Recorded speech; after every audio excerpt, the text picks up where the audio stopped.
Madam, he will join. Don't worry. Hello. Yes, Sanjay sir. Yeah. This is Sanjay here. Sanjay Hi. sir, welcome.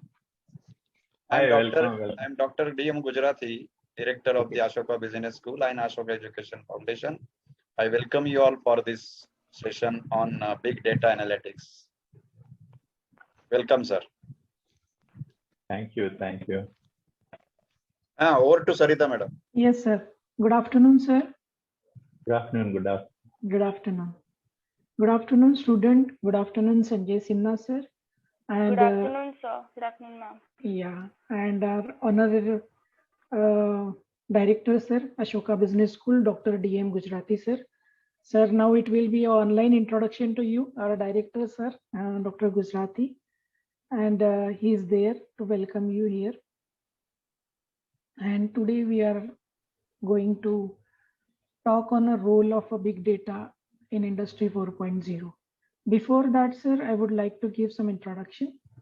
Dear students, today's guest of honor, Sanjay Sinha, he is a banking business technologist with more than 35 years of working experience in information technology and banking domain, who has spent major part of his banking career with two of the banks like State Bank of India and ICICI.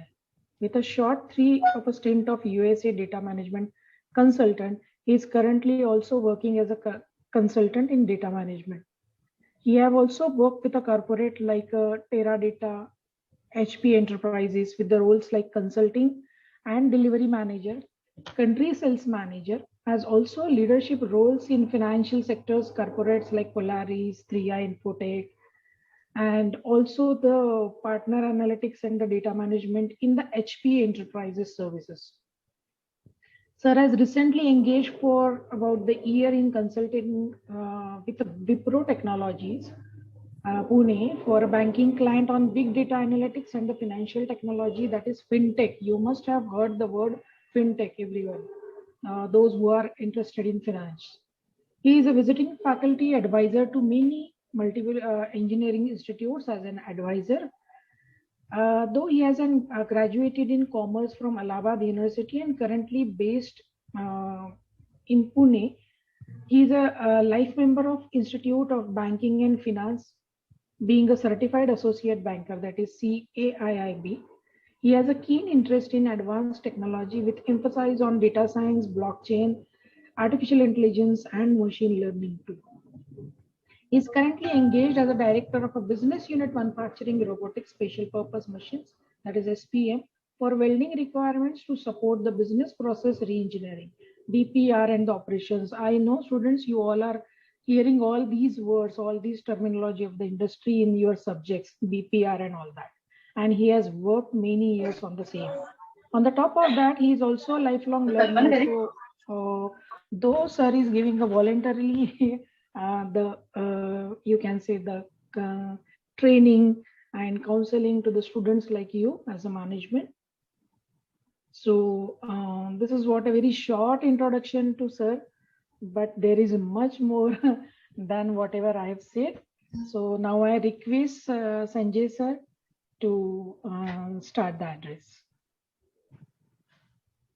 Is it okay, sir? Gujarati sir?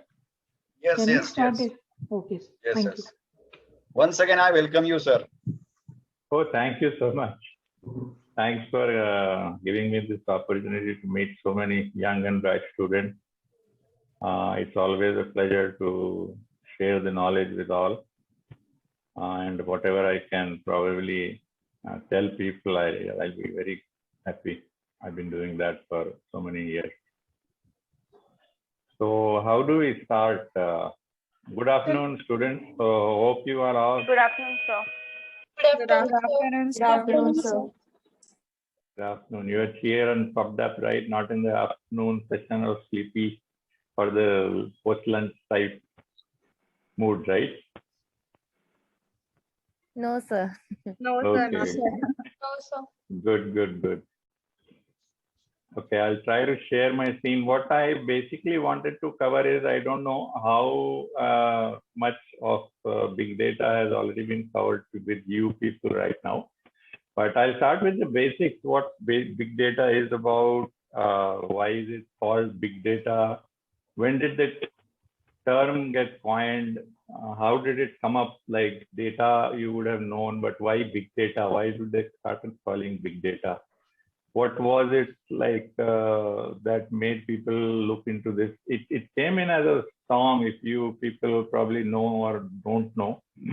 Earlier it was just data. Later it started being called as big data because of the digital revolution which happened. That was the late 90s when everything started moving on the digital platforms. You had started getting mobile phones, which slowly turned into smartphones. Prior to that, the internet had boomed and lots of startups had come. Data was being generated on the internet. Companies like Yahoo came in, Facebook, which started collecting data. There were advertisements which started coming in. So all that started sometime in the 2000s. And we have just been about 20 years, and now you see how much of a digital footprint we are in. Everything goes digital. Last year, because of COVID, everything has moved online. Things are being put into computers. You are learning everything on computers. It's all basically, you can understand that data is being generated here. So let me just quickly share my screen and see.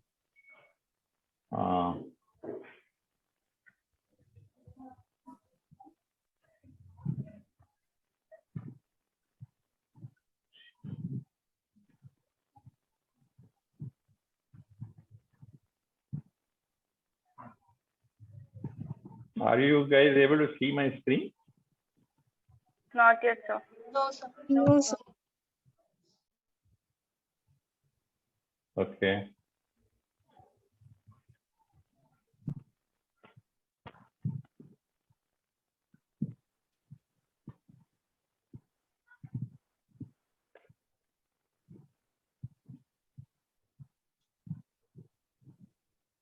Now?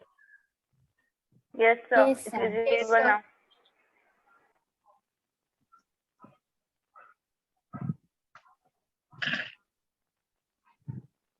Okay, is that okay now?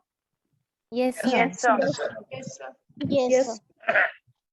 Okay, so we'll start with what is big data. And as I was just telling you all about why such a buzz around big data. Then we'll also like to cover how big is big. When you say big data, what exactly is meant by big data? And what we are really talking about, and why is it even considered important? It's also like good to know that why is it that people give so much of an importance to this big data stuff. And then a little ahead, we'll also talk about what is analytics, big data analytics, which they call everywhere. So let's start with what is big data. What Forrester says about big data is that big data is a frontier of a firm's ability to store, process, and access. SPA, they call it. All the data it needs to operate effectively, make decisions. When you say make decisions, like you people also use big data or small data at home, at your day-to-day life, everywhere.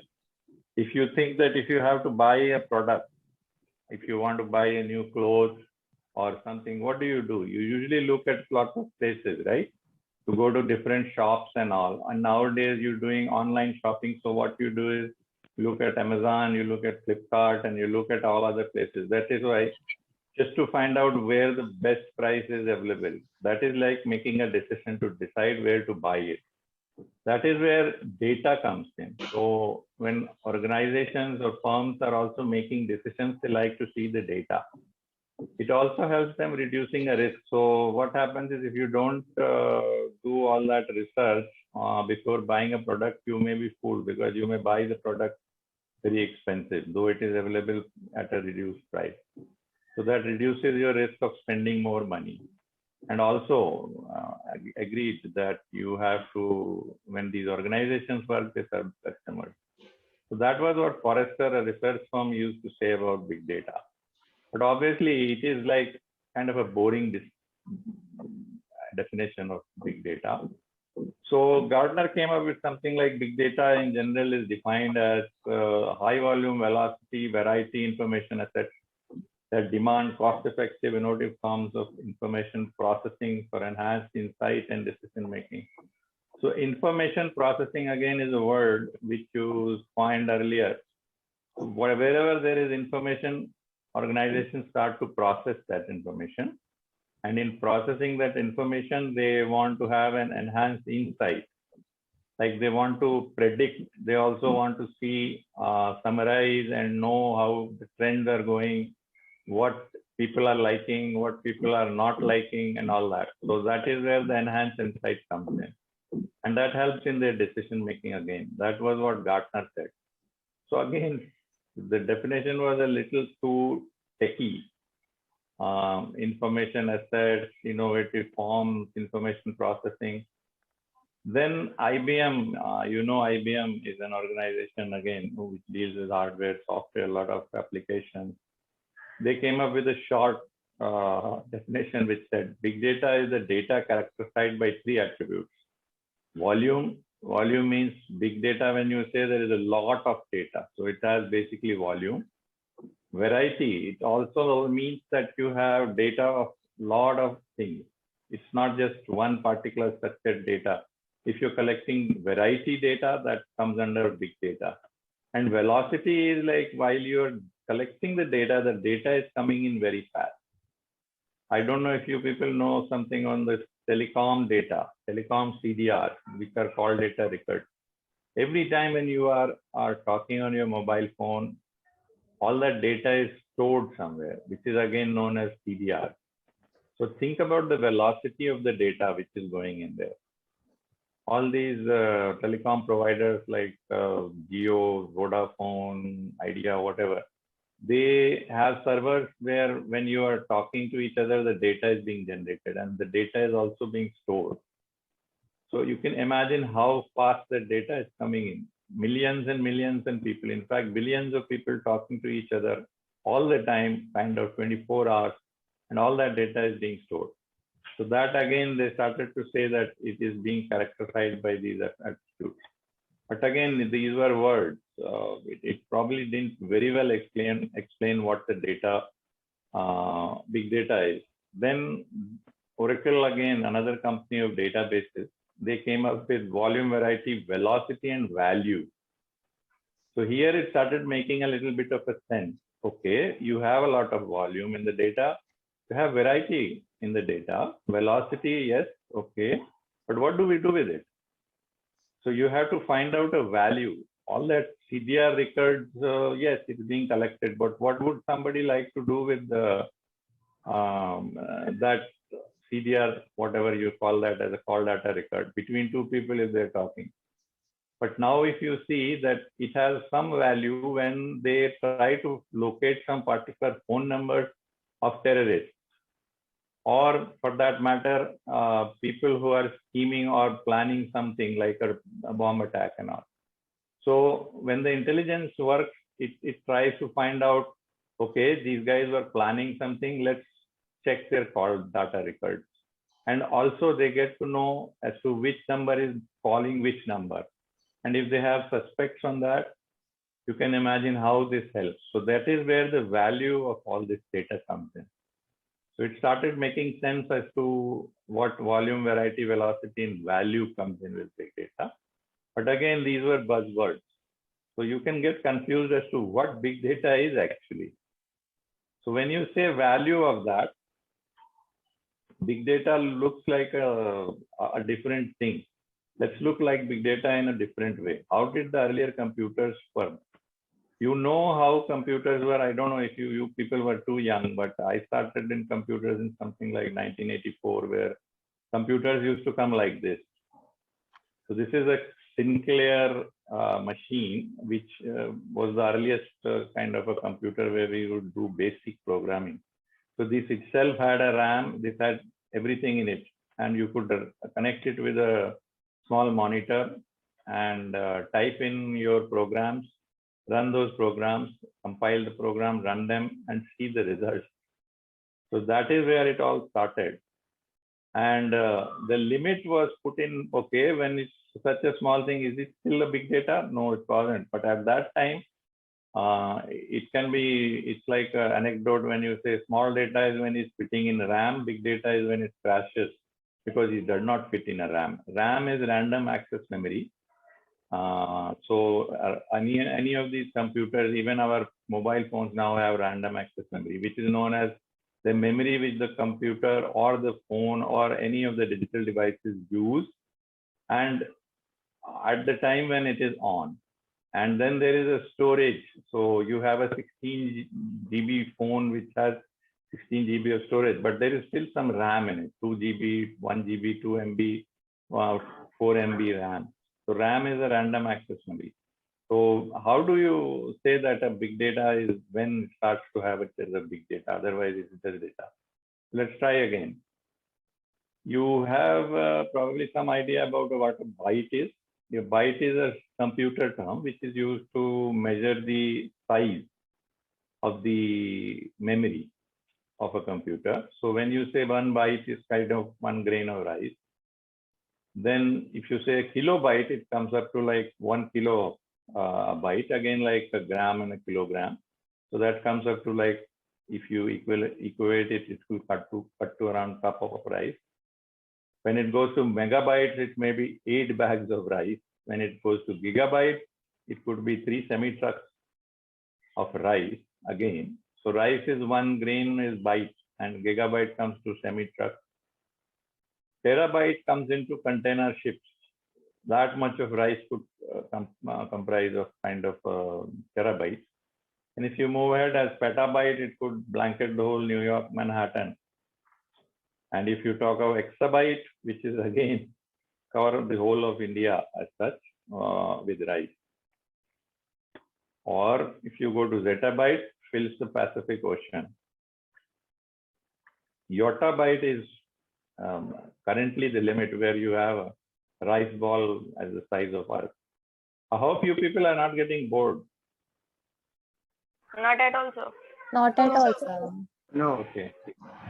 Yes, let's be interactive so that I know that I'm not just monologuing. So Earth size is rice ball. So when you say like 1 kilobyte, that was what that Sinclair computer I showed you had. And that is where we used to program and come out with some results and do some computing on it. When you say computing is some mathematical calculations, some questions, some sums, sometimes also creating some graphs and all from that. When it moved ahead, we had desktops which came in with megabyte and gigabyte. Nowadays also you get megabytes in desktops and also gigabytes of desktop, and they're powerful machines. And then it started with terabytes and petabytes. When terabyte and petabyte came in, we talked about internet. So what exactly is internet? Internet is basically just a lot of computers talking to each other. Right? When you open a page, there is a server where that page is stored.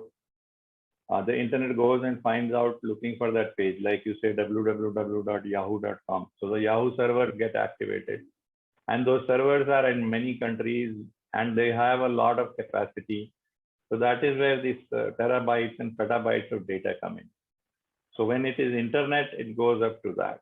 Beyond that, when you go, it is known as big data. So exabyte, zettabyte, when you're talking about that, that comes in as big data. So now you can imagine how big data has evolved, where these techies start calling big data. And beyond that, obviously, if you look at these websites which are popular, most of us keep using Google all the time. That has come to around closer to yottabytes now. Similarly, WhatsApp is being used with billions of users are using it and creating data. So there is videos, there are messages, there are audio clips, everything going on WhatsApp. It again fills in a lot of data is being generated on that. Amazon, a lot of people buy things. Facebook, everybody is all the time on Facebook putting in some videos, audio clips and all. Yahoo again is being extensively used, putting on news and other stuff and comments, and people are doing that. So that is how you can understand what big data basically means. And then if you want to know what after Yottabyte, people are talking to say what, okay, Yottabyte is now coming to an exhaustion level where they say, okay, now what after Yottabyte? So the words which have come in is like a helabyte or a brontobyte.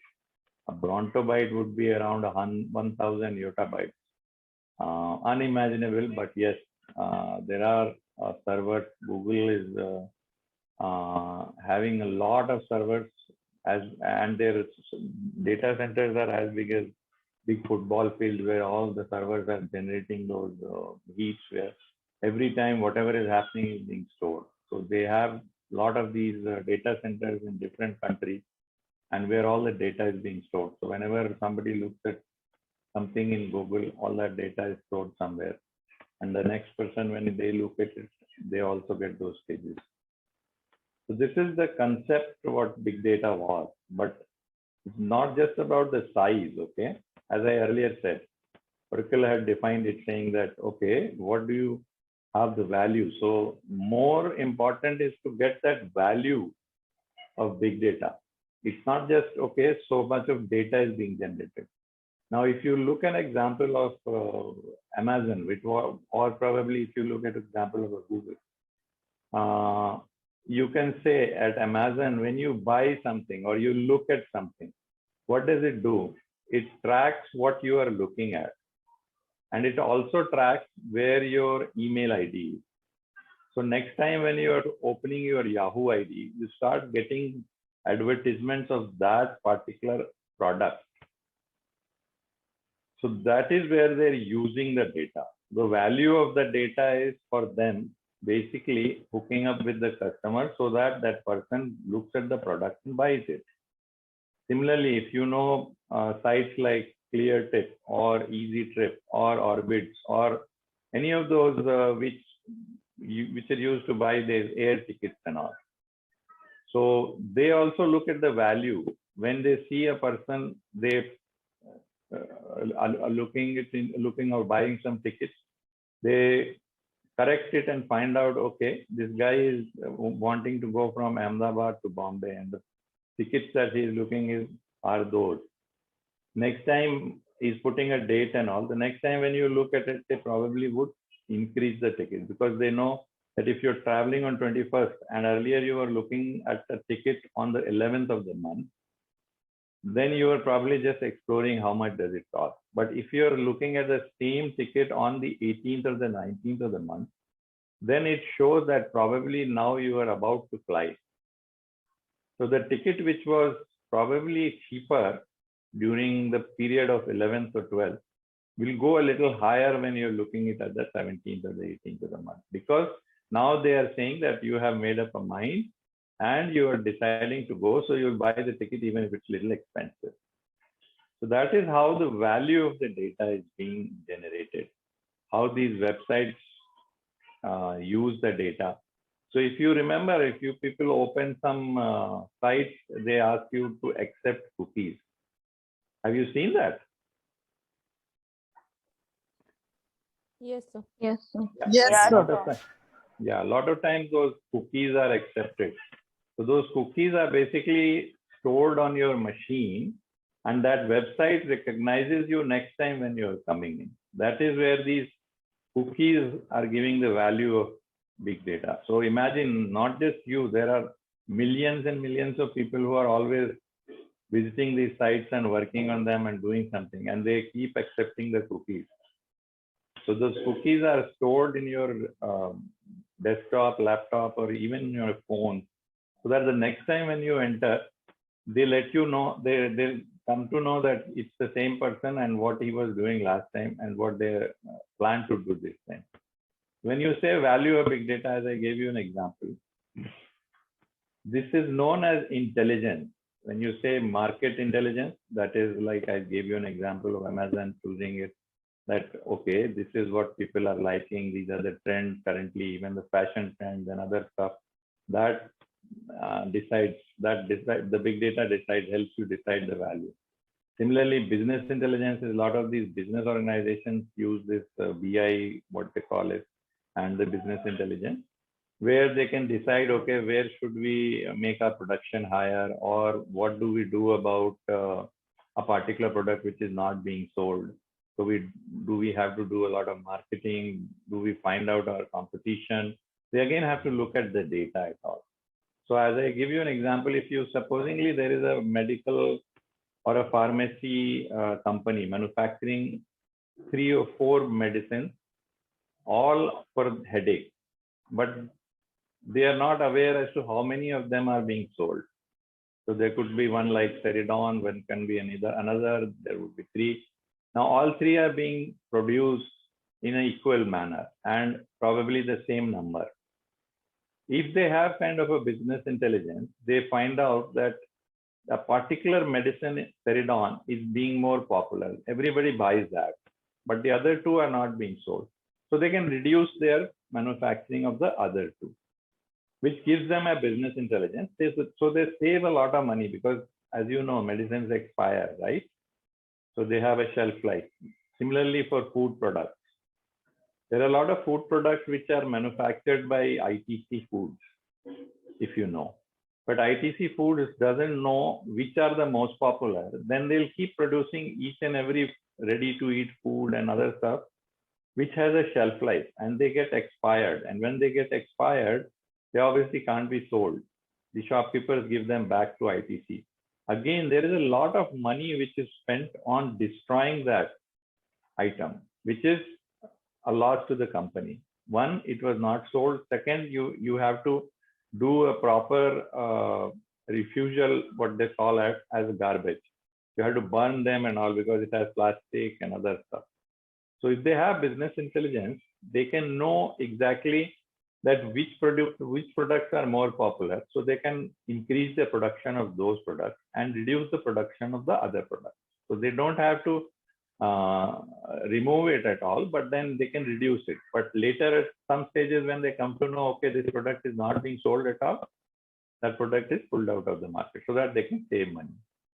Now, secret intelligence, I think you all know what the police does and our intelligence, CIA, CBI, and all these people.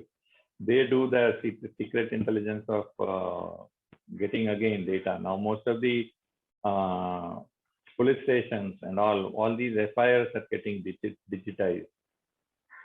Even countries do a lot of secret intelligence to find out as to what is going on, what people are talking about, and what between the telephones and the terrorists and all these suspects, what discussions are going on. Are they planning something bad for the country and all that stuff? So if you understand that all of us now are leaving behind a digital footprint. When we are talking on the phone, when we are working on our laptops, even on the phone, we are chatting on WhatsApp, Facebook, all that. That's all a digital footprint which goes. So now we are almost living online. We all are expressing our attitudes, likes, dislikes, opinions, perspective, what we feel, where we go, what we eat. All that is going on online. Okay. So we are generating huge amount of data for this. You will also be surprised by the fact that each day, the whole population is producing more data in 2 days than decades of the history has created a data. Most of us, we also don't realize that we are generating or producing so much of data just by browsing on the internet. When we are browsing on the internet itself, that data is generated and all that is being stored. So as I said, that how does Google know that somebody or there is a trend going on? Or how does Twitter know that this is a trend going on for a particular subject? It just is because a lot of people are reading those tweets or probably responding to those tweets, and then it becomes like a trend. So even small things like Instagram and all these apps are generating a lot of data, and this data has a lot of information in it. So when we say big data is big data, but that big data has an information as to what people are seeing. Now, add to that, there is a lot of noise also, because when you are generating that, it's not necessary that could be relevant. People keep commenting on a few things which could be useless for us, but it is being generated and you don't have a choice. You have to generate and keep it and store it. And then once you read or go through it, then you come to know, oh, this is all waste. It's not of any use. But it's okay because you have to create that and keep it. There could be something inside that which has a. So the ability to hear the signal from the noise is the key. Now, if you look at a lot of garbage data, out of that, you have to find out what is relevant and what is useful for you. That is the key of using the big data. So to unlock the human conversation that is taking place around us, we have to find out what is relevant and beneficial for us. So what will happen if you do that? So when we listen to these conversations, it can lead us to unexpected discoveries. So currently what organizations do is what they call as a 360-degree views of data. All kinds of data we have, structured, unstructured. So when you say structured data, I don't know whether you people have understood about databases. There are databases where there are structured data is put in. I think you people may be using Excel, right? Yes, sir. Yes, sir. Yeah. Yes, So sir. when you, yeah, you can take it as an example of an Excel. Excel is kind of a structured data because there are cells, there are rows, there are columns, and each cell has some data, right? So that is kind of a structured data. And then there is a lot of unstructured data. When you say unstructured data, all these video clips, audio clips, these are also data because one clip is containing a lot of picture, images, sound, everything in there, right? So that is unstructured data. So Any type of format we can call it that like structured data. Sorry, which word? Formatted, any format. Any formatted data. So databases are a best example.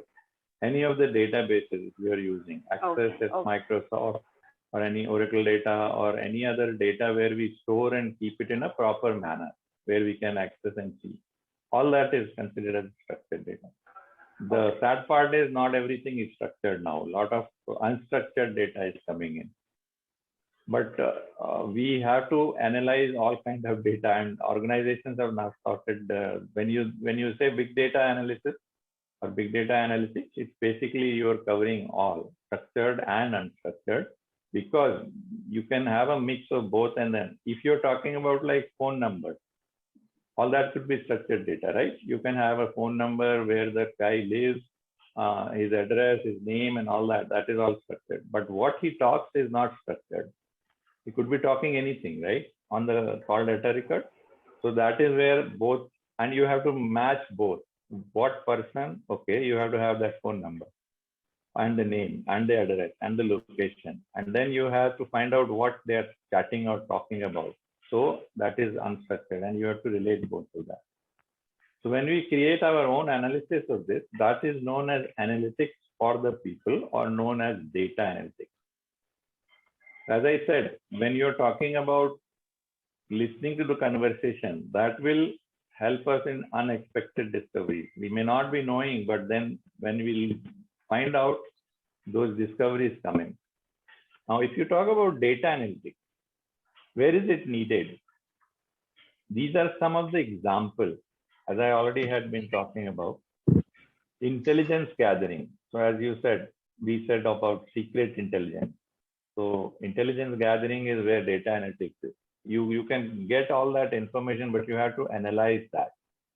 Similarly, infrastructure web optimization. Apps are created, right? When apps are run by people, they're tested by people, they find out how it is being used. When they have those bugs and errors coming in those apps, people stop using it. That is where you need to do the optimization of those web apps. And similarly, any other app if you're generating or creating, the optimization is made through doing some analytics. And then document archiving. If you look at the courts, legal, even these talukas papers, land papers with all these districts, all that has started getting into scanned papers are being put, that data is being generated. If you have to find out about a particular, what had happened as a result of a particular court case, legal case, you can get it online or maybe discover it. Okay, this was the decision taken by the judge. So all that is document archiving and discovery. Social network analysis obviously are Facebook and WhatsApp and Twitter and Instagram and all that. Traffic flow optimization is again, when you have the data of an particular road, you look at Google Maps, right? Whether this road to take or that road, and where you share all that red area, that is where most of the traffic is. That again is data analytics. And then recommendation engines are put in. Churn analysis basically means when you see the customer is not happy with us and they're leaving. So what analysis can be done? Why is he not happy? Why is he not coming to our shop again and all? Location-based tracking and services. So when you switch on your locations on your phone, the Google or the other people, they can find out your location. So if they currently, like for COVID, people are trying to, these intelligence people are trying to find out where the cluster is. When they find out whether how much of a heat is being generated by the number of mobile phones. So if they see a cluster, they can come and they can send the police force because there is section 144 put in the whole of Maharashtra. Not a lot, not more than 4 people can be standing there. But how would they sitting at their office know, or are sitting at the police station know? They can look at the location-based tracking.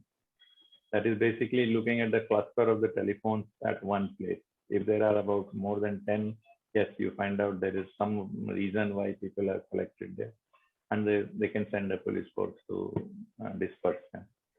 Similarly, oil, gas exploration, we are doing a lot of analytics to find out where we can get oil or gas in the land so they can dig it out. Weather forecasting is being used for data analytics. Healthcare, again, vaccine testing and all that, mostly is digital. Personalized insurance are again examples. Fraud detection, life sciences research. There's so many areas where data analytics is needed nowadays. Pricing also analysis is being done. Most of these organizations put in their pricing where they can put in that correct margin so that a customer will like it. Or if they put it too high, people may not buy it. So they can keep on monitoring that. So data analytics has a huge footprint. If you see vertical, horizontal, and functional areas of data analytics, when you say vertical areas, there is retail, telco, pharma, insurance, banking, healthcare, manufacturing, utility, oil, gas, public services. I was giving examples of these. So even banking analytics is to find out which customers are having what kind of deposits in it. Insurance, again, to find out what type of a premium a customer would be happy to pay. All that is being done. And similarly, also to find out the health of a insured person. All these gadgets have come in like Fitbit and all that health pad things, where the data is collected by the doctors, and even the doctors share it with the insurance companies so that they can increase the premium of that insured person if that person is not well. Or if the person is really healthy, they can reduce the premium of that person. That is how insurance analytics is done. Pharma, I already told you how these pharmaceutical companies are doing analysis to decide on the production of medicine. In horizontal areas, you have e-commerce analytics, which is Amazon as a best example nowadays. They can recommend, they can personalize, they find out which person or who is liking what, and they can accordingly bombard you with those kinds of advertisements. CRM is again customer relationship management, where they have business to customer, business to business, finding out what kind of customers are liking what and what would be, which businesses are good for us to do business with. Web analytics is whenever you are even doing this mouse over, which is known as moving the mouse on the web, that is also being captured and kept. Marketing, sales, contact center, risk is again financial analytics, where they can reduce their risk by giving in loans and other stuff to people who have a good standing and a sound backing of financial things. HR analytics, again, how people are behaving, chatting with each other inside an organization. That also, if the data is tracked, we can know that, okay, this guy is about to leave the organization, or a person is not happy with his manager. All that is HR analytics. Supply chain is again when you're checking all this inventory and other stuff coming inside an organization, whether it's being utilized properly or whether we are having too much of an inventory. Social media obviously is all that, WhatsApp, Facebook and other stuff. Content analytics is done for content. Mobile is for mobile. Anything which is being stored, you can do an analytics on that. When you're talking about functional area, when you say IoT, IoT stands for Internet of Things. That's again a new term. When you say Internet of Things, is basically nowadays you started getting even these products like refrigerators and air conditioners, which are linked to internet. I don't know if you people have seen a new car which has come in Hector. It is saying that it is internet inside. That's again an example of Internet of Things. It has everything in internet inside their car. Most of the stuff goes, the data goes to the manufacturer, where it is being used, how is it being used, what are the parts which are getting bad in it. So all that data is collected by the manufacturer. That's an example of Internet of Things. So going forward, even the refrigerator, when I'm saying Internet of Things, it can send you a message, SMS message or a ping to the phone when the refrigerator finds out that the milk is about to finish. So if you're in a market, you go and buy it. Or supposingly, because if you're kept in like 12 eggs in your refrigerator and you're only left with 2, it will probably ping you so that you need a replenishment of eggs. That type of Internet of Things is coming in. And real time is again as close to real time. We usually is near real time, but then real time analytics example, if you want to know, is as if you're standing at an ATM and you're withdrawing money and your account doesn't have enough, and you get a sorry message that your account doesn't have this money. And the bank comes to know about it and immediately pings you with a loan offer. So that is kind of a near real-time analytics. It is likely that you probably will stay for a loan because now your account is already not having enough money. Instead of just somebody calling you and telling you that, would you be interested in a personal loan?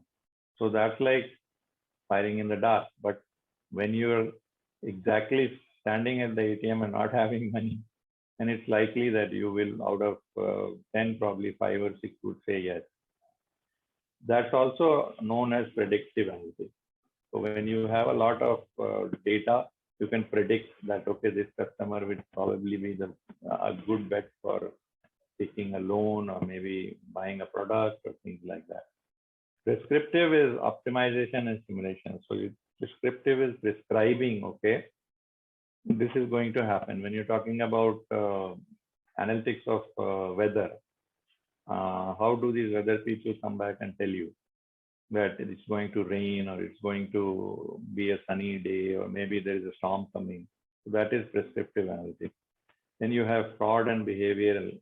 Fraud, obviously, analytics when there is happening of fraud in a bank or organization, they do a lot of analytics with that. Okay, what kind of a modus operandi they use so that we can put in checks for that. Now, you also might have heard about a term known as machine learning, which is a new concept. Machine learning is nothing but you're leaving those computers and all with a lot of data. They themselves are churning their data and coming up with some options and solutions, and accordingly those algorithms are made by those computers. And they keep on repeatedly doing things so that they can improve on that particular result. So an example of machine learning, if you say, is something like a chess game being played by a person with a computer. So when the chess is being played by the computer, it keeps on making those moves, if you people know how chess is played, and then analyzing each time what the other person is doing, and then finding out the outcome. Okay, if somebody has moved this way, what should I do and what would that person do next? And accordingly, going ahead of it and then winning the game. So that is an example of what machine learning does. And other examples are text, audio, video analytics are simple, like you just have data of that. Then you have location intelligence, as I said, that how they get to know where you're located. Quality analytics is obviously you have to look at the data and then qualify and improve the quality of the data, keep on doing it and then do this analytics, whether the data is good yet or you have to improve more. Crowdsourcing, you might have heard this word, which is new, but crowdsourcing is basically a lot of people coming together for a particular cause. And also some analytics is done with that, whether that's a genuine cause or whether it's not so relevant for it. And similarly, when you have a smart pattern discovery, I'll give you some example ahead. What are smart patterns? And data discovery in cloud-based. Cloud again is a term which is used where people don't do data servers in premises. It's a service which is given by organizations where you don't have to buy those servers and all, and data can be stored. Your data can be stored in their server. So that is cloud-based, and then you can do analytics on that. So as a retail example, if you see, there is an organization known as Walmart. I don't know, maybe you might have heard in the US. It's a huge store. Like we had Big Bazaar and like 4 times that Big Bazaar. And what happens with that is they look at weather forecast and then accordingly put the products which according to the weather people would like. So here it is given an example like ideal berry weather turns out to be a low wind with temperatures. And people are more likely to eat steak when it's warm out with higher wind, but no rain. So using the weather channel, Walmart can create targeted ads based on the local weather. So in the newspapers, they know that the weather is going to be like this. And in this weather, people like to eat this. So they'll give those advertisements that Walmart is giving this stuff cheaper than the other, or they'll start giving coupons for that. So this is how they have increased their sales most of the time. If you're talking about insurance as an example, so insurance companies help their customers with truly personalized insurance plans. So according to the behavior of the customer, like they know that this guy travels only from office to home. He doesn't even go out of the city. So that guy, and then he's a safe driver. He's never had an accident. So what they can do is they can offer them an insurance where the premium is low. And on the other side, if they do again analysis and find out that a person is a very rash driver, and he also travels outside of the city where he drives very fast, accordingly, they can increase the premium to that person or a customer. So they can, again, what they do is now the companies have started doing is they have gadgets installed in the car, like you call it speed governors and other stuff, where the data is in real time sent to these insurance companies. And they can, those sensors combined with the location and the in-house systems then again analyze that data and accordingly make personalized insurance offers, driving risk and other factors. So what as an example is said that $1,600 per year the US national car insurance premium goes in. That is how much the premium is. So they can save money on that. Similarly, when we are talking about IT infrastructure and web app optimization, IT application managers need to understand immediate and long-term metrics to resolve issues. So what happens is they can analyze the signals which are coming from laptops When you are working on a desktop or a laptop within an organization, they can run some programs or and they can know what areas of the machine are probably getting bad, or the disk is about to fail, or the network is having an issue at this area. So when we have something like a VPN, other apps installed on the machine, they send this data to the servers in the organization, and that data is again analyzed. Accordingly, they can come and tell you that your disk is now full or probably getting bad, it needs a replacement, so that these issues don't come in and you are not unproductive. Okay. So when you talk of infrastructure, similarly web apps, all that optimization analytics is used. When we talk of recommendation engines, are again retailers, just as I was giving an example of Walmart. So retailers can use customers' purchase rating information. I think you might have all heard about loyalty cards, right?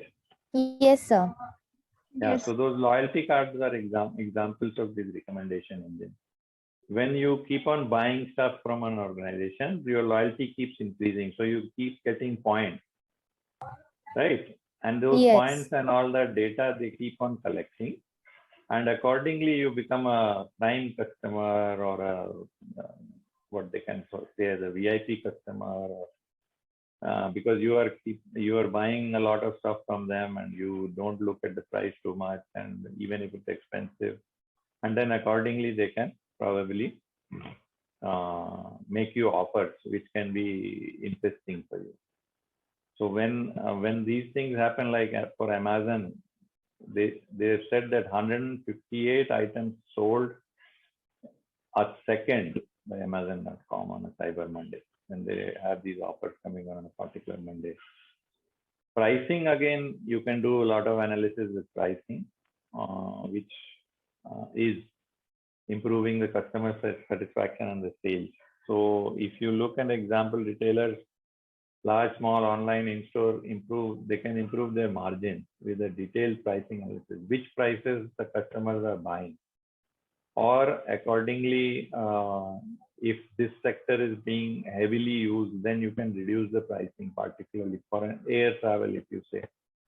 So in an air travel, if a person is using an Apple Mac, here it is written up to 30% additional price, a Mac user accepted for travel. So if somebody who's using an Apple Mac or somebody is using a normal HP laptop or a Dell laptop, there is a difference, because an Apple Mac user obviously is buying, it can afford to buy a more expensive ticket instead of a normal HP laptop or a Dell laptop, because a Mac is an expensive laptop, right? Apple Mac comes for about 80,000, whereas a normal laptop would be 40,000 rupees. So when a person who's using an Apple Mac and looking for an air ticket, he may not mind paying, say, about 20,000 for the same ticket, which is available for 14,000 or 16,000. So that pricing analysis helps them. Along with that, they also find out whether what a person is using and help that. Again, we have marketers who can use the advertising analytics. As I was telling you, when Amazon and all these people look at your web pages being visited, what products you are looking at. So, and that click-through rate with targeted email ads. So they keep sending you an email that this product has now reduced the price. You were looking at that last week, or something similar on the marketing side. So what usually happens is, because you are already looking for that product, and suddenly if you are getting a good offer, it's likely that you'll probably buy that. So they look at the advertising history, meaningful data analytics, and serves relevant advertisement providing tools for analyzing you. You have customer churn analysis is basically when customer churn is something when a person leaves using that product or coming to that store or using a particular service provider, like people have moved from Airtel to Jio or from Jio to Vodafone Idea. Why does that happen? That's customer churn. A person is not happy with the service. So you can reduce that churn with proactive customer campaigns. You can understand, try to find out with the data that is a person is how much of his usage is increased or reduced, or what is complaints. Even if you keep complaining to the customer about the services and all, it's likely that after a few of these complaints and all, you will leave that service provider. So that is where you do that customer churn analysis. You keep on looking at how many times this guy has called. Now you have to either make him an offer, otherwise this person will leave. So you can make them an offer, a better offer, or you can also even do study of why that person is not happy with this thing. Like they're given an example of 9% of rate of wireless subscribers switching services in Europe and USA. Why is it happening? Like 9% of these people are switching their services. Even in India, this happens. A lot of people move from Airtel to Jio. When they are not happy with Jio, they'll go back to Airtel. Then maybe they'll go to Vodafone. In some areas, the service of these telecom providers is not good. So, and this is again legal discovery, document archiving, as I was given an example of managing the document content with a data warehouse and analytics solution to find the right content based on search semantic analysis. Documents quickly are available, and whatever information is needed, you can get it quickly. So legal cases is a very good example for that. There have been so many legal cases from years together. So they have now what they are all already doing is digitizing all these legal cases. What had happened, what was the details of the case, and accordingly what decision the judges took, what was their findings, what did they say about it. And accordingly, when a new case which is similar comes in, people can go and look at, okay, the judge may rule in this pattern or favor. That information is made available to them. So what has big data done? Big data has basically increased the gearing of data insights purpose. So how has it helped them? They have augmented the humans. Now, as I was giving you an example of what happened when you decide on, say, buying a product, you do analysis, right? You find out what is the price here and what is the price at Flipkart, Amazon, and maybe at other Shopclue and what other sites there is. And then you also probably like to go to Proma and find out, physically see the product. Okay, this looks like this, okay. And what is the price that Proma is offering, or Reliance is offering, or somebody else. And then accordingly, you make a decision to buy it from the place where it's probably the cheapest. So what big data has done is basically giving you that data insight in a better way. It has augmented you. It has started helping you to give that data insight so that you can make better decisions and faster. Okay, and data insight comes from a connected or structured data and human interaction data. As I was saying, right, structured data is fine when you have the mobile numbers of people, the name and the address of the person. But what is the human interaction? That guy, when he makes a call to a terrorist friend, what he talks is more important for the secret intelligence people, right? So you have to basically have a mix of both. What happens is, that's why I said that 10% of it is maybe structured, the 90% is the human interaction data. So what is he writing in Twitter? What is he doing in Facebook? What is he talking on WhatsApp? All that images, messages, and all that is not structured data. It could be unstructured or a human interaction data. So when we say 360 data view, as I was earlier saying, we have a structured area of click streams, transactions, and log files. We have a transaction or a log file that this person was talking this way and that. But the unstructured part is their email dialogues, their social media interactions, and their voice calls.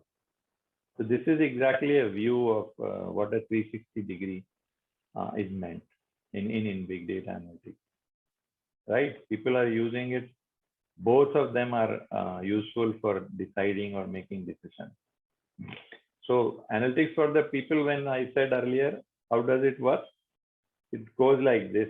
You have to rinse and repeat. You have to choose the source, when we set click schemes, log files and all that, or voice calls and that.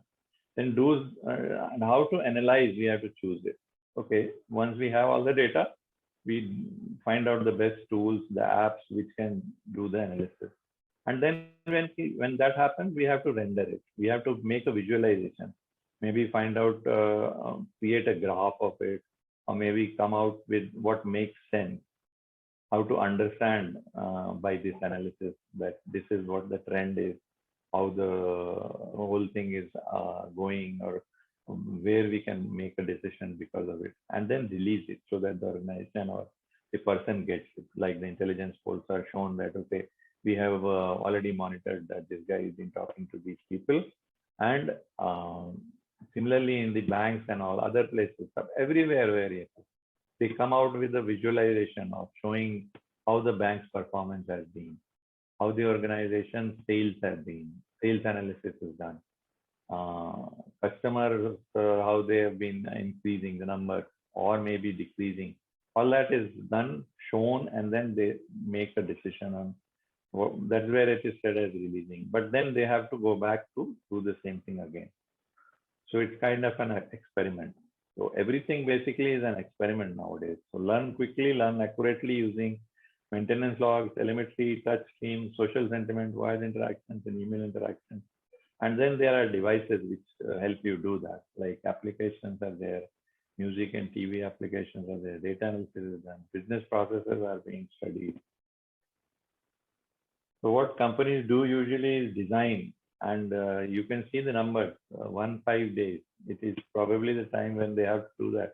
You have to design it so quickly, then build it, build an app where we can do something and find out what we can do. Limit, deploy, and test it immediately. Get the data, deploy it, test it, and once it is tested, you have to fully deploy it, and then collect all that data information and then analyze it. So the whole process has probably got just about a month and few days, or 2 months, if you can say. So as an example, there is a game show network where it was saying that online games are an experiment. Big data allows to quickly and accurately improve our games. So when a game is being played, there has to be challenges in that, right? Otherwise, people will not have much of an interest. So the challenges, as soon as these people keep on beating those challenges, the new challenges come in which are more hard and all that. That is how people use that. So big data knows our current state, our preferences, and it is able to use a recommendation in it to make decisions. So that is an example of what big data can do. It can use your current state, and it may also know what the preference is, what you people like to do, and then accordingly recommend that this is how it's done. So like a big data is able to help us with our internal discussions. If you talk about an organization and you want to know about something, so there are other people in your organization who are talking about this subject. Big data can come out with telling you, oh, there are other people also thinking about the same thing which you are talking about. And these people concluded the following. Like they have thought, you may be thinking that, okay, I should do B and then do C and then A. But these people have concluded saying A, then B, then C. So what happens here? It can give you a new perspective. Okay, why are they thinking that way? And then the system can also tell, shall I summarize your dialogue? That you are thinking about that as CBA, not ABC. And then it can also prompt you to know what the industry best practice is. Okay, industry is doing ABC and you're talking about CBA or BAC or whatever. So if you talk about big data, it's look into the perspective of the data which predicts an impending event for us. And humans do multivariant prediction all the time. So if you're driving a car, if you're even driving a scooter or something, what happens is your mind is processing all the time what is going on next to you, what is coming in front of you, what is on the right side, whether there is a red light, what is basically the best way to drive so that you don't bang into somebody, you don't do an accident. And this is what is known as a multivariant prediction. So all the time our brain is processing is this. And the speed variability, how much of speed can probably let you cross the red light or maybe not have an accident. And then also you look at the driver or the next driver or who's coming in the front, which side is he going. So these are all what you know as patterns and things. And then sometimes it happens that you still, in spite of having all that, you commit a mistake and somebody else commits a mistake, even if at times you may be going well, but the other guy, because of his prediction being wrong.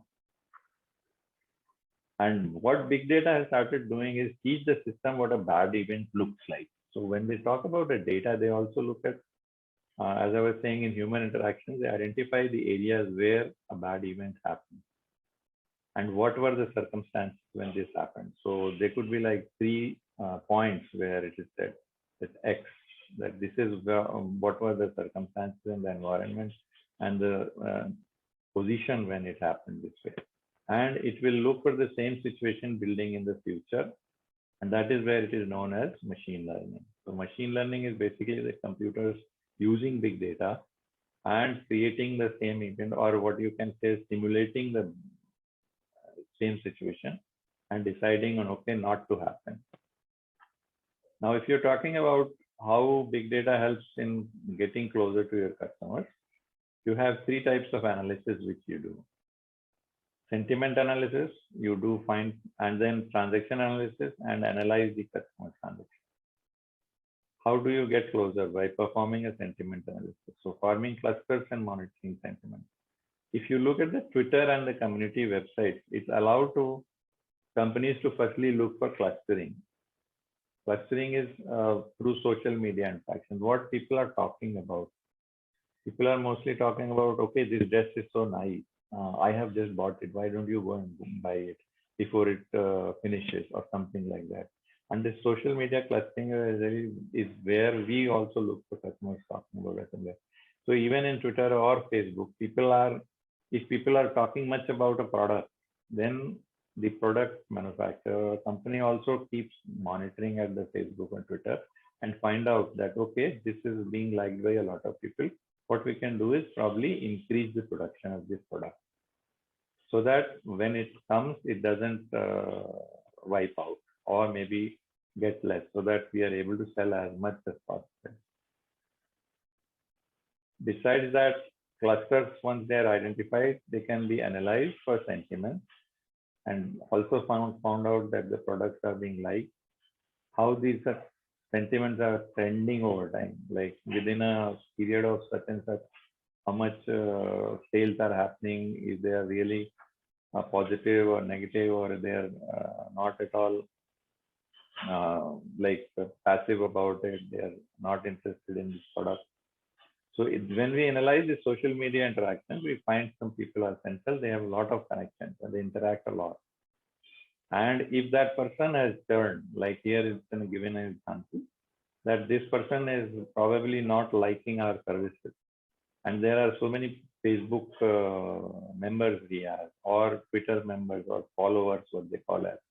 And they are all talking about the same thing. So what would happen is maybe these people also will not like to stay with us. So they may also leave. So this is how social network analysis is done. And transaction analysis, when you're doing, is finding these affinities. Humans usually are predictable. So how are they predictable? People go to buy a kind of, here it's given an example of a skirt and a shoes. So somebody who's bought a skirt would probably buy new shoes as well, just to match with that skirt. So that is where it is said a product X somebody has bought, they may buy a product Y also. Or where you are in area X, in a game, there is a good chance you'll want to buy a virtual weapon Y.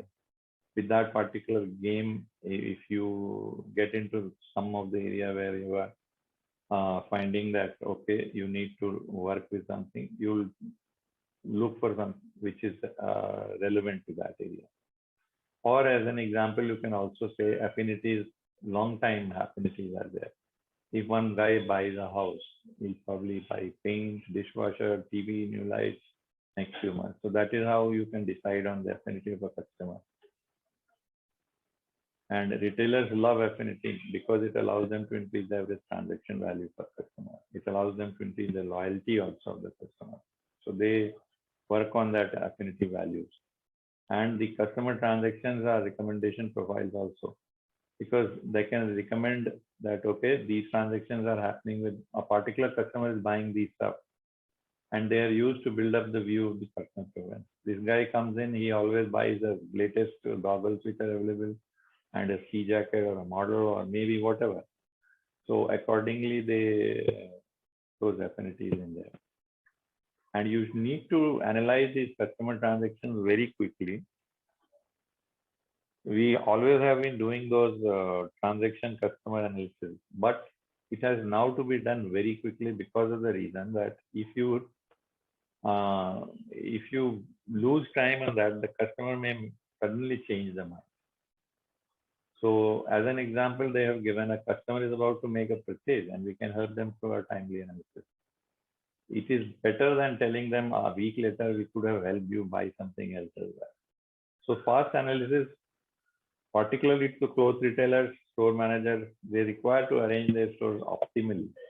As an example, I was telling you, Walmart noticed that whenever people come to buy diapers, the guy was coming to buy diapers. They were also buying beer. So what they did was they put the beer cans near those diapers. That is how what they decided. They noticed that, okay, their sales suddenly went up because the guy doesn't have to walk too long inside the store. They just pick up a bag of diapers and a beer cans and then they go. So this is how this thing is decided, a time value, and faster insights help them to increase their sales. So if you take it as an example, the time value of an insight is, there is a business event where you have a data. Data moves in and the captured data analyzes something. And insight is delivered where you come to know that, okay, this purchase decision is probably being made by a customer. And if the action taken is late and the customer has already left the store, it's useless. All that analysis and work is gone. So that is where they say the time value insight is useful in data analytics, in big data analytics. The business event is captured, analyzed, insight, and a quick decision is taken so that there is a little time in the decision latency. So what happens is, if an action is taken quickly before the customer has left the store, they can be offered it on his mobile, or maybe a supervisor comes in and tells the person, sir or madam, this is what you were looking for, and this I feel is also good, which you like, and the person may buy it. So how do you identify or implement big data analytics? When they talk about analytics for big data, there are 4 areas where this analytics is defined. One is descriptive. So descriptive analytics is basically what is happening. It just lets you know exactly what is happening currently, right? Then a diagnostic is that, okay, you also analyze the data and find out why did it happen.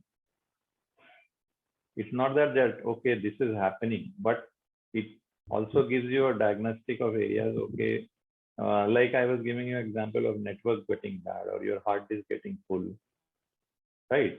So it gives you a diagnostic area of telling you, you have so many large files which are filling up your hard disk. Or because of a faulty router, this area of the network is not working well. So that's a diagnostic result. Now, predictive is what will happen. So when you do that kind of analysis where it is also predictive, it tells you what will happen. That is at the next stage. And it will also let you know that, okay, if this continues this way, you're going to have a disk full.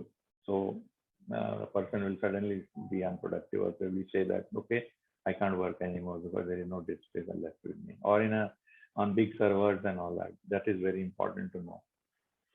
And then prescriptive analytics comes in at the stage where it can say that how can we make this happen? Like I was just now giving you an example of an action taken of data analysis of a customer. So how can we make that customer buy this other stuff also?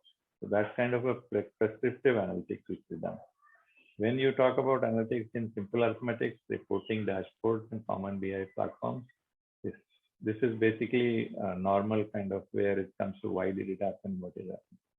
These red areas are basically advanced, where you're using data sciences, you do some business problem solving and mathematics-based tools. And when you say BP is basically where statistical applications come in. So if you look at those business use cases by industry, some examples, these are not all, but some examples where you can say in finance, we have used analytics for fraud detection. You have anti-money laundering, risk management. As an example, fraud detection is, as I was telling you, when there is a fraud in a branch, like somebody complains that somebody has withdrawn money from their account without their knowledge, or maybe what has happened. ATM, somebody has taken my money out. Then in that case, there is a fraud detection happening where they can look at the CCTV footage. They also look at the ATM transaction. They look at the data, who has taken it, maybe in the CCTV, they find out. As an example, I can tell you in ICICI Bank, once somebody was complaining that I had not used my card and somebody had withdrawn the money. So the CCTV footage was taken and found out that his nephew had done the same thing. He had taken the card. He also knew the PIN. And it was not a fraud. It basically was somebody in his house itself who had done this mistake. So that is where this data analysis comes in. And anti-money laundering is again finding out where transactions of which person are going. If they identify that this person is suspect and where the money is being sent or received, that they find out by doing this anti-money laundering applications and all. And risk management is again to find out where there is more risk to give a loan or less risk and all that. Government, again, law enforcement, counterterrorism, traffic flow optimization. These are the areas where data analytics is being done. Telecom, as I was saying, churn prevention, advertising optimization. Manufacturing, you have inventory for supply chain, defect tracking, even the products where defects are happening. RFID is that radio line barcodes which are being, they can correlate which products to be kept with which, so that correlation is made. Energy is again weather forecasting, natural rate, resource exploration. Healthcare, drug development, scientific research is being done. Evidence-based medicines are being. So by function, if you say marketing effectiveness comes in, sales, social lead generation, sales optimizations are done. Customer, integrated customer experiences or support analysis is again done through this data analytics. Supply chain, as I was saying, demand, supply planning and procurement, when to buy these raw materials and also that our production doesn't get affected. Risk management was a fraud models to be created, compliance in this. IT and HR, you have to optimize your workforce so that there is no retention, not a lot of people leave, and the performance also is done to that. So you can accelerate the value of big data through evaluating objectives, aligning the investments, technologies and tools to be explored, value and active insights are to be extracted, and the delivery and management of the information ecosystem is to be enabled. And that is how you accelerate the value. So if you see as an example of a big analytic project, so big data expedition, explore the unknown, look for anomalies, figure something new in inductive thinking, or you have data-driven innovation, ideation, how data drives new problem solving, think for business moments, and then where the data is coming in and where the data is not being captured. So you keep on doing fundamentally, basically, deductive thinking of these, and then once the data comes in, you do that expedition, move to a process improvement of data lineage, model factory, make versus buy versus out. So decide on, okay, whether I have to buy a product and run that big data analytics through it or do it ourselves. Existing improvement can be done on business processes. So you have better segmentation of the product and do some model management and decision. Anomaly detection and all, crisis fighting can also be used for big data analytics projects where you have a therapy of a good diagnosis. So now we'll cover some of the biggest strengths in big data analytics for 2021. You all must have heard the term AI, artificial intelligence, which is driving deeper insights and increasingly sophisticated automation. So machines are now, computer software are capable of learning of themselves. It is also said that in a few years, you may also not need the programmers. I don't know how many of you have heard that, but now the machines are programming themselves. So they can write their own computer program, compile it, check it, find out as to what is wrong in the program, debug it, and then fix it. Okay, and then that is where you say that the artificial intelligence is starting to come in. Even if you think about machine learning, it's an emerging trend in big data analytics. They can perform the algorithms to parse the data, like understand the data, and then learn from the data and accordingly make some new predictions. So that is one of the biggest trends which is coming in as putting in deeper insights, and this all requires data. So that is where big data helps. And similarly, you have the second trend which is coming in is rich new ways to explore and interpret the data. Data visualization, as I was saying, is the final mile for the analytics process. Before we take action based on our findings, traditionally communication between machines and humans is carried out by visualization. So when the machine comes in, it shows like a graph or a pie chart or something like that. And it gives you the visualization which the humans can understand. And these tools are allowing to ask questions of data, receive answers in human language. If you have heard of Alexa, do people have heard of Alexa? Yes, sir. Yes, sir. Yeah, and some Apple phone users also know about Siri, Siri. right? Yes. Yeah, so these are all understanding, basically these machines understanding human language, right? When you ask something on Alexa, it says, it gives you an answer basically on your question. So that is where it's known as, that technology is known as NLP, a natural language processing. So the words are already stored in these machines and it understands what you are meaning to say. It happens sometimes that it doesn't understand. It gives you a reply saying that could not understand that. You heard that? Sometimes it happens, right? Yes, sir. Yes. It happens. Put a question to Siri and it says, I couldn't follow that or understand that. So that Yes. is where natural language processing doesn't work, where it has kind of failed. So another trend which is coming in big data is hybrid cloud and the edge. Cloud, as I said, is another technology trend where you have servers and service providers who are giving you servers. You have to use big data, but you don't want to buy and invest into premise servers. So Amazon Web Service, Microsoft Azure, Google Cloud Servers are places where you can store your data and then analyze, do real time or whatever analysis on that. And you don't have to buy these servers. Another edge computing is another trend which is being used, going to be used in the new coming year. Edge computing is basically what, as I was saying, was you usually collect data. Data is collected in a warehouse or a place, and then you do analysis. Edge is where the data is being generated. There itself, you do your analytics.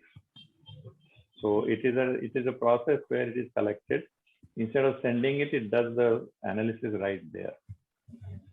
And then the fourth trend, we call it as a rise of data ops. So something you might have, I don't know whether heard, DevOps. So development operations framework is also there. Similarly, we are talking about data ops. It's a methodology and a practice that DevOps manage ongoing technology processes around service delivery. Data ops considers the end-to-end flow of data to an organization. So when the data comes from the source till the data warehouse or a place where the data is stored, it's a data ops which is checked. So that you check on all the places where there is no leakage, the quality of the data is maintained and the quantity is coming in right numbers. And similarly, these data ops as a service may come in the future. So in the summing up of this, over the years, technologies in big data are changing continuously. Businesses there have to implement the right trends to stay ahead of their competitors. Now we'll have a question and answer session. And I hope you all are not stuck. Yes, sir. Sir, shall I start with the question? Yeah, go ahead. Like I have done software developer. I am a software developer. So, Okay. so what are the future scopes for them? Like you said that in further years that programmers will be Redundant. Not yes. so soon. Huh, Not so that's soon, why.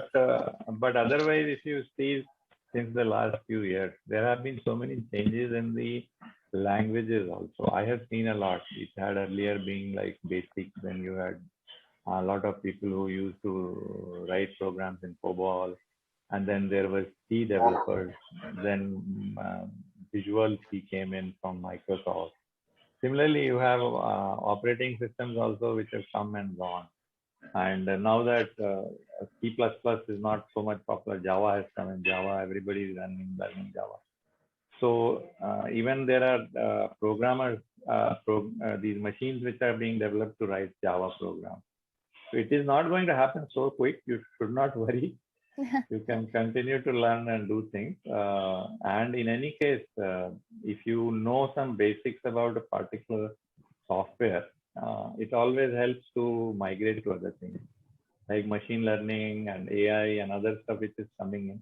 People have always evolved.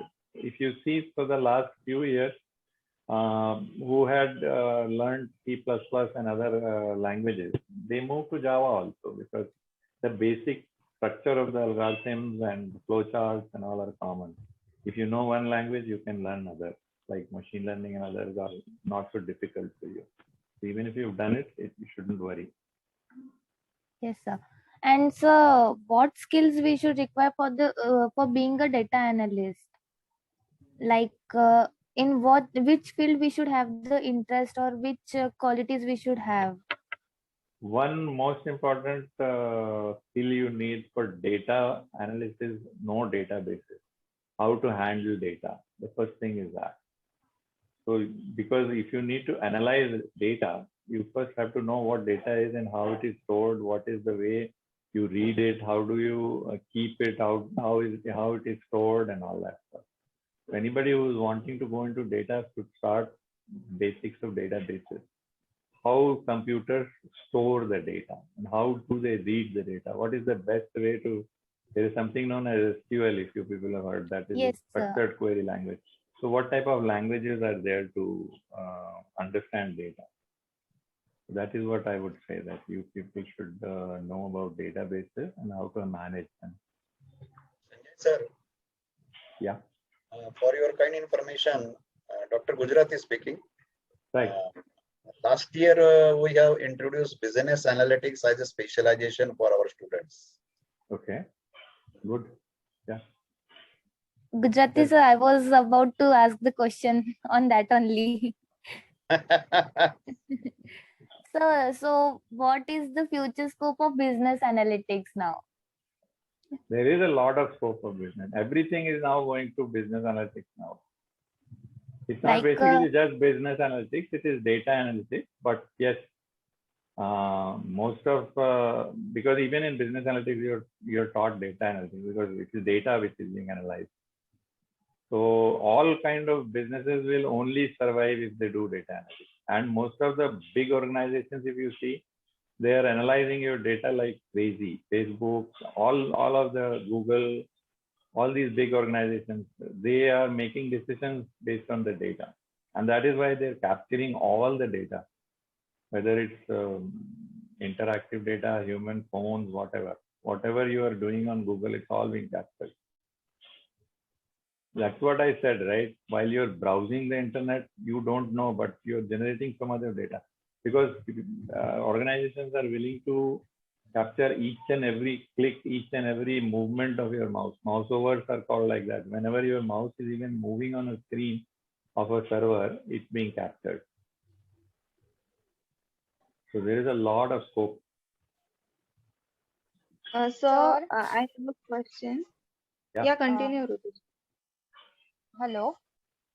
Yeah, please go ahead. Yeah, continue. Sir, I am from second year. I am currently pursuing business analytics as my major specialization. So my basic question is like, sir, how is big data analytics and business analytics related? Like, what will be the benefit if we learn big data analytics, and how can we implement it in business analytics? The same concepts. So there's nothing much of a difference between big data analytics and business analytics. Whenever you're doing business analytics now, it is indirectly going through a big data analytics. It is, when you say business analytics, is basically the data of that business, right? So whether it is big or small, it's just data. So when you're talking about business analytics, what do you do? What have you learned right now? Tell me. Sir, we have learned R programming, machine learning using Python, and data mining. So all these concepts, advanced statistical methods using R programming and all. So sir, we are like, there are one-line codes. We just put it into that particular software, and then we generate a particular result from that database. Right. So when there is a database, right? Yes. And the database, if it is too large, it's big data. If it is not that large, it's data, just data. So anytime when you're doing R, Python, whatever, but you're analyzing data from a database. Yes. That's where I was telling you that any business or any organization nowadays looks at their data and does that analysis. Based on that, they take decisions about their products, about their supply chain, about their customers, about their business processes, everything. So when you say business analytics, it's basically data analytics. So there is not any difference as such with whether you're talking about big data analytics. I showed you so many examples of what big data analytics is, right? In their horizontally, vertically, everywhere they're doing. Sir. Yeah, so those organizations are the same when you talk about business. They are businesses. Bank is a business, right? Banking, finance, manufacturing, everywhere. And everywhere there is data. And this data is being analyzed. Even these computer companies, big computer companies are basically business, doing business, right? Yes, so that's the right place where you are. Don't worry about it. Okay, so after business analytics, what are certifications we can do to enhance our degree? See, I wouldn't say just certifications. What I would suggest is, as I said, that you know and understand more about databases and managing databases. And then if you can use those tools, which can, like even the girl was suggesting R, Python and other stuff, where you have machine learning. Again, machine learning does read data and accordingly make decisions and does help the humans decide or run a process. So that helps. If you have knowledge, you can do a lot of things. Knowledge about running these things, running these programs, or even visualization tools are there like Tableau, and even Excel has something like where they can display. So if you can read data and display and show others that, okay, this data says this, now accordingly you have to change your business plan. Accordingly, we should do this so that it helps us in increasing our production or sales, or how to keep our customers. That is where it helps. So when you're talking data analytics, one is you have to have a good understanding about how databases function and how they are managed. And then accordingly use the tools to, like R and Python are very good currently, to visualize what the analytic results are, or predict, or as I was saying, describe that this is what is the best way to do and go. So that is Okay, more sir. important than just doing certification. Yeah, okay, sir. And I also want to ask one thing, that AI and machine learning, they are all going from almost 2 decades, right? So how much scope it has in future right now? Means till how many years it will go on? Like technology is not stable and it has a dynamic nature. So what do you think about how long will the AI be stable That and is data will that is very hard to predict as of now. See, there is a lot of development going on in both of these, AI and ML and other stuff. And see, what happens is there could be a discovery just next month, or probably another year, or maybe another 2-3 years, where you suddenly realize or find out that, okay, how much helpful it is for a particular process or a requirement. So it can't be said that because it is going on for decades. It was earlier very much in the conceptual stage. Nowadays, when you're talking about quantum computing and other stuff, with the power of these CPUs and other places, you never know. AI had a drawback because they didn't have enough data to decide a particular thing. But now suddenly, because you have so much of a data, AI could be very useful for things. Even AI, if you're talking about Siri, Alexa, see how improved they are now. And slowly they are every time improving. So you cannot say, and then again, as I was saying, there could be some examples, some areas where it suddenly is very useful, and then it will become very popular. So actually the data is evolving every day, and thus we are managing the data through big data and all other machine learning and everything. So don't you think that data will also be evolved in later years and we have to manage it? So it will be a never ending job for all the programmers and means business analytics like us. Right, it will be. So that's good, right? You'll be engaged. You'll never be out of job. Yeah, Shivani, I would like to give the answer to her question. May I? Yes. Go ahead, please. Yeah, Shivani, what I think is there might be in the future, there might be a very less cost of a flat where we are living, but there will be the high cost of a server where we will save our data. This is what the data analytics, future data analytics. Yes, ma'am, but the data will be evolved. Shivani, yes, sir. There is one 6-month certificate course on big data analytics run by the CDAC. It is very worth. Okay, sir. Just to visit the website of that CDAC. Yeah, sure, sir, sure. Yes. Thank you so much, sir, ma'am, and Sinha, sir also. Yes. Any questions, students? I hope we have discussed a lot and sir has given a very... Now it is high time. Yes, sir. It was very... No, my pleasure. New way of, yes, new way and new concept we have learned all. Good insight towards the big data analytics. And now I would request Pooja Golap, madam, who is assistant professor to Ashoka Business School, will give a vote of thanks for today's. Okay, thank you, ma'am. Good afternoon, Mr. Sanjay Sinha, sir. Good afternoon, Director, sir. Good afternoon, dear students and faculties too. I, Professor Pooja Golap, take this opportunity to deliver the vote of thanks for this session on behalf of Ashoka Education Foundation's Ashoka Business School.